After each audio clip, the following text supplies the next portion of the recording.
എടുത്തു. ഹെൽപ്പ് വേണം, കൂടെ വരണം എന്നൊക്കെ പറഞ്ഞു. അപ്പോൾ ഓക്കെ ഫൈൻ എന്ന് പറഞ്ഞ് ഞാൻ രാവിലെ എണീച്ച് കുളിച്ച് മാറ്റി റെഡി ആയിട്ട് നിന്നു. ഒരു 8 മണിക്ക് കഴിഞ്ഞപ്പോൾ ആൾ വന്നു.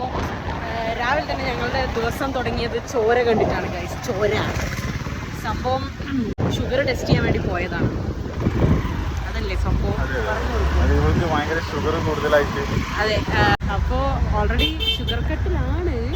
പക്ഷെ അതിൽ കാര്യമില്ലല്ലോ. ഷുഗർ കട്ടിലാണെങ്കിൽ പോലും നമ്മൾ ഷുഗർ വന്നു കഴിഞ്ഞാൽ എന്ത് പറയാനാണ്, ഒന്നും പറഞ്ഞിട്ട് കാര്യമില്ല. അപ്പോൾ അങ്ങനെ എന്താ പറയുക, ഓൾറെഡി പഞ്ചാരൻ്റെ അസുഖം കൂടുതലായിട്ടുള്ള ഇവന് ഷുഗർ വന്നല്ലോ എന്ന് ആലോചിച്ചിട്ട് ഇവനിങ്ങനെ എന്തോ ആലോചിച്ച് വണ്ടി ഓടിക്കുകയായിരുന്നു. അപ്പോൾ വല്ല ഷുഗറോ പ്രഷറോ കൊളസ്ട്രോളോ എന്തോ കൂടിയ 2 മൊണ്ണകൾ ഒരു ബോധവും ഇല്ലാണ്ട് റോട്ടുമ്പിൽ ഇൻഡിക്കേറ്റർ പോലും ഇടാതെ തിരിഞ്ഞ് നല്ല ചാറ്റൽ മഴയൊക്കെ ഉള്ള സമയത്ത് നമ്മൾ നൈസായിട്ട് റോട്ടിലേക്ക് ഇങ്ങനെ പതിക്കുകയായിരുന്നു. ഒരുപാട് നാളുകൾക്ക് ശേഷമുള്ള നല്ല മലന്നടിച്ച് വീണു. അതൊക്കെ